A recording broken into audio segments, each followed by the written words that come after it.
اللہ الرحمن الرحیم۔ آج ہم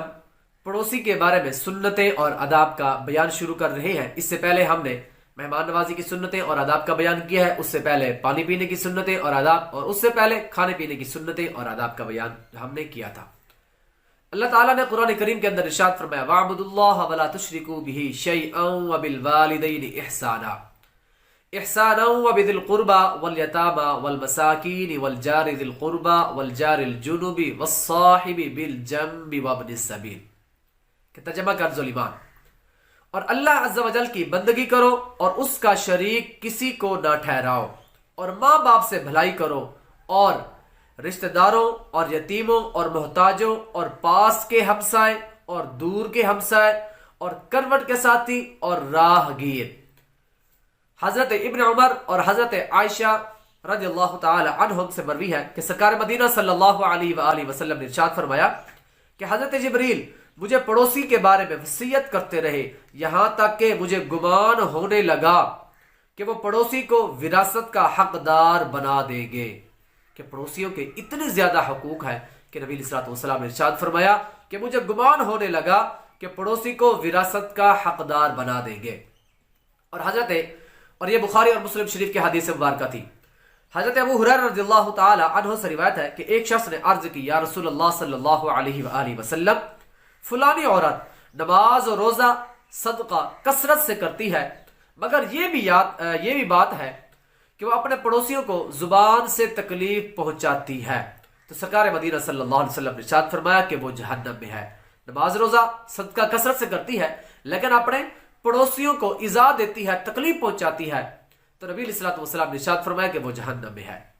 اس شخص نے پھر عرض کی، یا رسول اللہ صلی اللہ علیہ وآلہ وسلم، فلانی عورت کے روزے نماز صدقہ یعنی نوافل میں تھوڑی سی کمی ہے، رکھتی ہے لیکن ان میں تھوڑا سا کمی کرتی ہے، اور وہ پنیر کے ٹکڑے صدقہ کرتی ہے اور اپنی زبان سے پڑوسیوں کو ایذا نہیں دیتی، تکلیف نہیں دیتی، تو آقا دو جہاں صلی اللہ علیہ وسلم نے ارشاد فرمایا کہ وہ عورت جنت میں ہے۔ دیکھیں پڑوسیوں کے کتنے زیادہ حقوق ہیں کہ پڑوسیوں کو زبان سے بھی ایذا نہیں دینی چاہیے۔ اور میٹھے آقا صلی اللہ علیہ وسلم کا فرمان عالی شان ہے، وہ شخص جنت میں داخل نہیں ہوگا کہ جس کی شرارتوں سے اس کا پڑوسی محفوظ نہیں، جس کی وجہ سے یا جس کی شرارتوں سے اگر اس کا پڑوسی محفوظ نہیں تو وہ شخص جنت میں نہیں جائے گا۔ اور فقیہ ابو اللیث نقل کرتے ہیں کہ نبی علیہ السلام نے ارشاد فرمایا کہ جو شخص فوت ہو جائے اور اس کے 3 ہمسائے ہوں اور وہ سب کے سب اس سے راضی ہوں تو اس شخص کی مغفرت ہو جائے گی۔ اسی طرح حضرت عبداللہ بن مسعود رضی اللہ تعالی عنہ سے مروی ہے کہ ایک شخص نے نبی علیہ السلام کی خدمت میں عرض کی، یا رسول اللہ صلی اللہ علیہ وآلہ وسلم، مجھے یہ کیسے معلوم ہو کہ میں نے اچھا کیا یا برا کیا؟ کہ ہر انسان یہ دیکھتا ہے کہ میں نے اچھا کیا یا برا کیا۔ تو سرکار مدینہ صلی اللہ علیہ وآلہ وسلم نے ارشاد فرمایا کہ جب تم اپنے پڑوسیوں کو یہ کہتے ہوئے سنو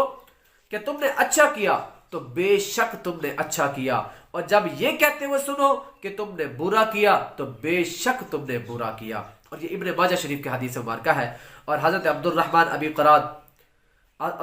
بن ابی قراد رضی اللہ تعالی عنہ سے مروی ہے کہ ایک روز سرکار مدینہ صلی اللہ علیہ وآلہ وسلم نے وضو کیا۔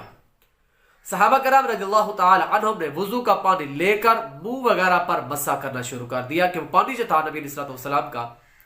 تو وہ اپنے چہرے پر ملنے لگے۔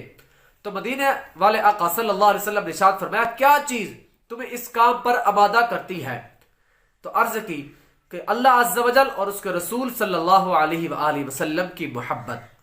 تو نبی علیہ السلام نے ارشاد فرمایا کہ جس کی خوشی، جس بھی انسان کی خوشی یہ ہو کہ اللہ عز و جل اور اس کا رسول صلی اللہ علیہ وسلم سے محبت کرے، یا اللہ عز و جل اور اس کا رسول صلی اللہ علیہ وسلم اس انسان سے محبت کرے، تو جب وہ بات بولے تو سچ بولے، اور جب اس کے پاس امانت رکھی جائے تو وہ امانت کو ادا کرے، اور جب اس کے پڑوس میں ہو تو اس اپنے پڑوسی کے ساتھ احسان کرے۔ تو نبی علیہ السلام نے 3 چیزیں یہاں پر ارشاد فرمائی ہیں کہ اگر وہ بندہ چاہتا ہے کہ اللہ عز و جل اور اس کا محبوب صلی اللہ علیہ وسلم اس انسان سے محبت کریں تو اس انسان کو چاہیے کہ جب بھی کوئی بات بولے تو سچ بولے، اور جب اس کے پاس امانت رکھی جائے تو امانت میں خیانت نہ کرے، اپنی امانت کو ادا کرے، واپس لوٹا دے، اور جو اس کے پڑوس میں ہو وہ اس کے ساتھ احسان کرے، کہ اپنے پڑوسیوں کے ساتھ ہمیشہ حسن سلوک کے ساتھ پیش آنا ہے۔ پڑوسیوں کی بہت زیادہ جو ہے وہ نبی علیہ الصلوۃ والسلام کی احادیث مبارکہ بیان ہے کہ نبی علیہ الصلوۃ والسلام نے ارشاد فرمایا کہ پڑوسیوں کے بہت زیادہ حقوق ہے، تو پڑوسیوں کے ساتھ ہمیشہ جو ہے وہ حسن سلوک کے ساتھ بات کرنی چاہیے، جتنا ہو سکے، جتنا زیادہ سے زیادہ ہو سکے ان کے ساتھ حسن سلوک کرو اور احسان کرو۔ اللہ پاک ہم سب کو بھی عمل کرنے کی توفیق عطا فرمائے۔